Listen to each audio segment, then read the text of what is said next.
start. What payments are we making today? What doors are we opening? What things are we doing that our grandchildren will have to build upon? Seated within the sound of my voice are those with a heritage so rich, a spirit so strong, a potential so great that we are admired and imitated throughout the world.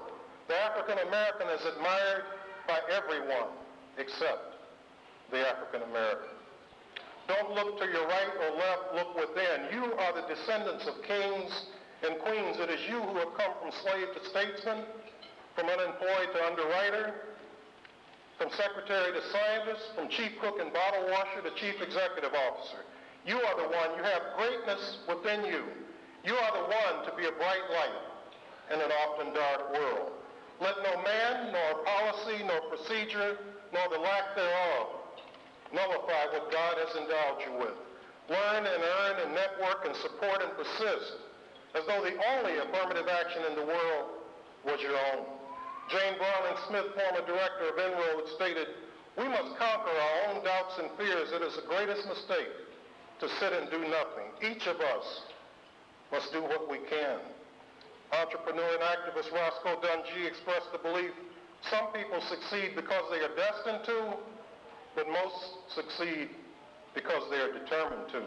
Continue to be determined and persistent, and you will end stagnation, defy imagination, and create great expectations.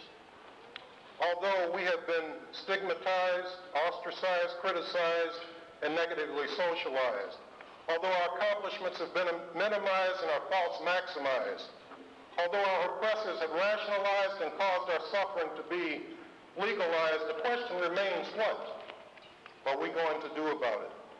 I am here to remind you that with all that has been imposed upon us, the spirit that has kept hope alive resides within each of us this evening.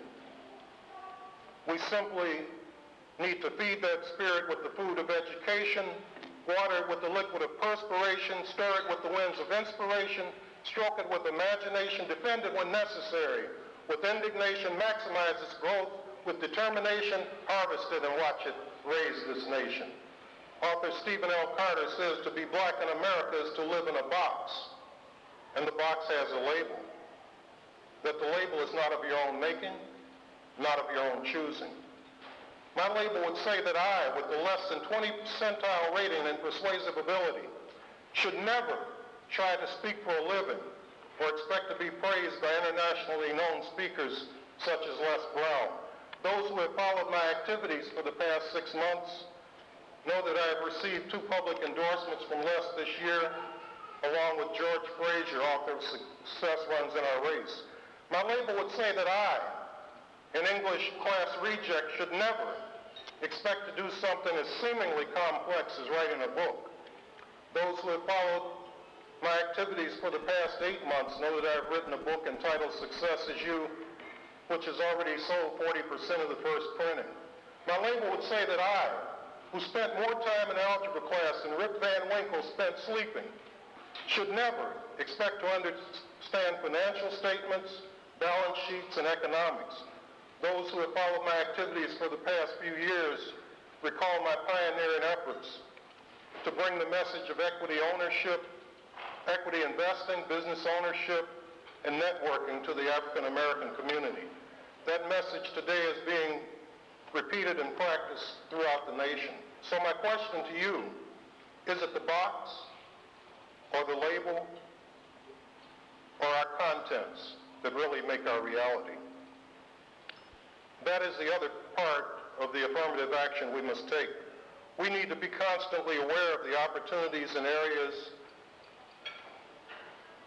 other areas than those of someone else's choosing.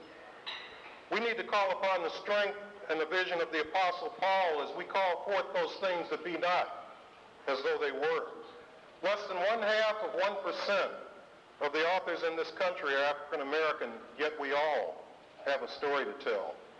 African American speakers make up only 3.7% of the membership of the National Speakers Association in Ohio, yet we all have a story to tell.